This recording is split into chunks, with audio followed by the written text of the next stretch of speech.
Série Apocalipse, Revelando Esperança. Estudo número 16. O Apocalipse, Visões e os Profetas Modernos. Conforme sabemos, os dons espirituais estão presentes na Igreja, como forma utilizada por Deus para fortalecer, organizar e fazer avançar com segurança o seu povo, com a missão de conquistar o mundo para Cristo. A Bíblia diz que quando nosso Senhor Jesus Cristo subiu aos céus, concedeu dons aos homens. Efésios 4, verso 8. Pois bem, quais são alguns desses dons que ele concedeu à sua igreja? Ouça Efésios 4, verso 1 e verso 11. Rogo-vos, pois, eu, o preso do Senhor, que andeis como é digno da vocação com que fostes chamados. E ele mesmo deu uns para apóstolos, e outros para profetas, e outros para evangelistas, e outros para pastores e doutores. Verso 12 também. Querendo o aperfeiçoamento dos santos, para a edificação do corpo de Cristo. Aí está evidenciado no escrito de Paulo aos Efésios.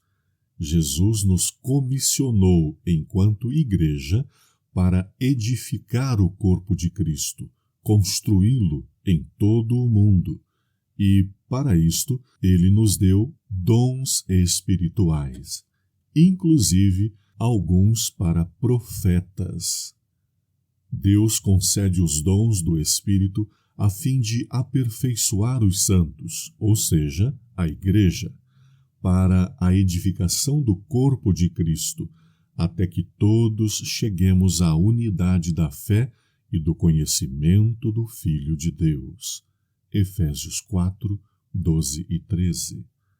Especialmente a respeito do dom de profecia, Paulo diz que sua finalidade é edificar os crentes. 1 Coríntios 14, 22. Jesus disse que a razão pela qual nos dá as profecias é para que creiamos. Veja João 13, 19 e 14, 29.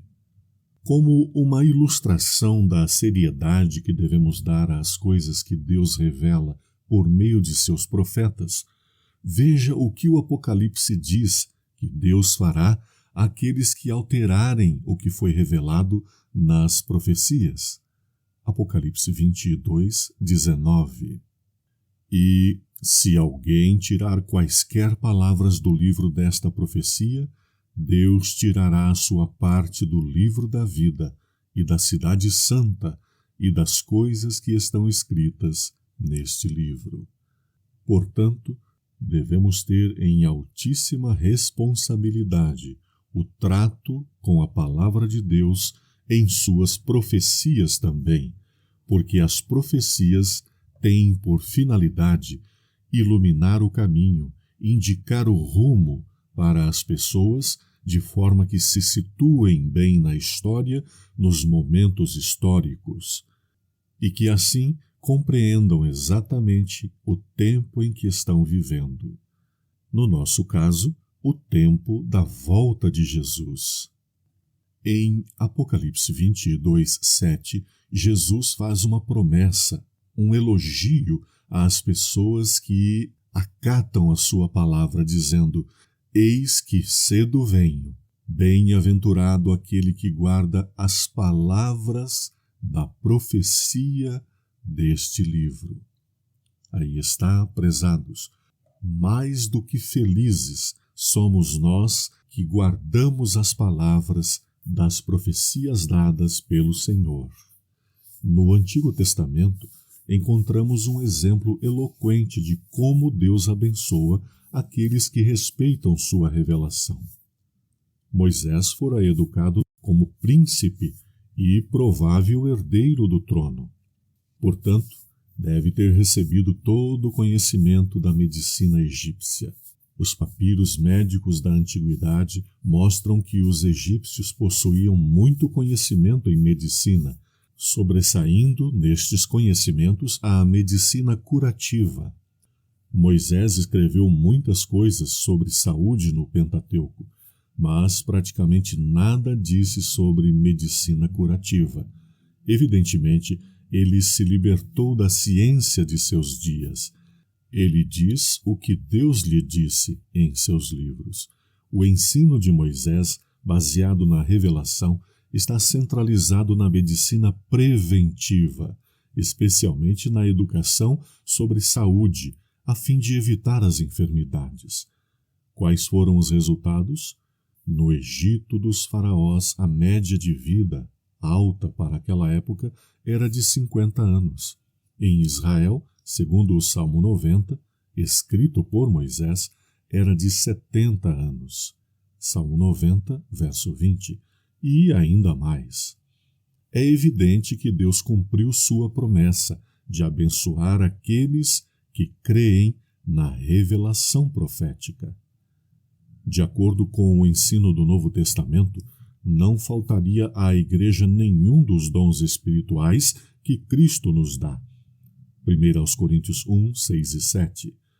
Em diversas partes, a Santa Bíblia assinala o remanescente fiel como a Igreja verdadeira. Ouça Apocalipse 12, verso 17 e também 19, verso 10. E o dragão irou-se contra a mulher e foi fazer guerra ao remanescente da sua semente, os que guardam os mandamentos de Deus e têm o testemunho de Jesus.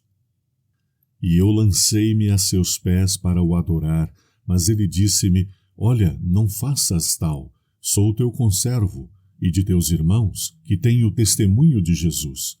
Adora a Deus, porque o testemunho de Jesus é o espírito de profecia.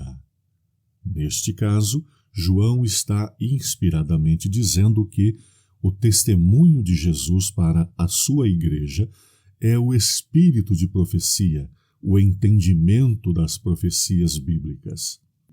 O dragão é Satanás, que atua por meio de seus instrumentos humanos, perseguindo a mulher, que é a igreja, e o remanescente fiel, simbolizado pelos restantes de sua descendência, ou seja, os fiéis do tempo do fim, que guardam os mandamentos de Deus e têm o dom de profecia.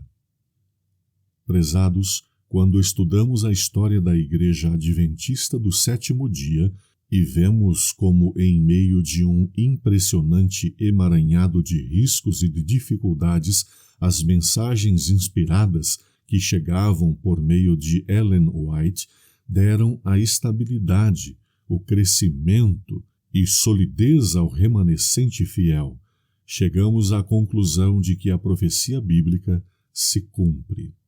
Durante 70 anos, por meio de mais de 2.000 visões e sonhos, a serva do Senhor orientou o sólido sistema educacional adventista, a obra de publicações, a reforma de saúde, entre tantos outros ensinamentos.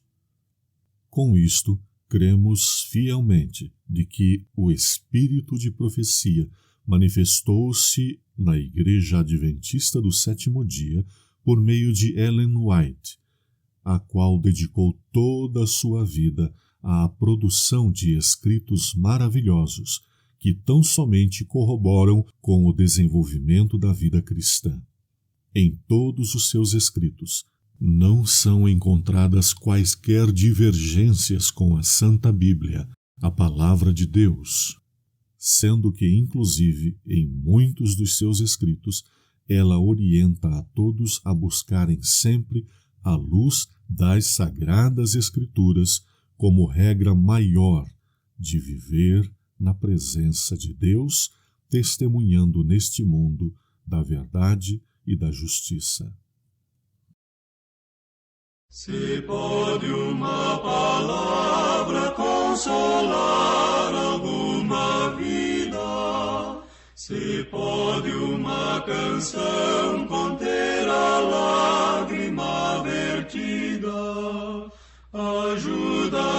Senhor, assim falar e dá-me os cantos capazes de vencer os tristes ais, amargos prantos.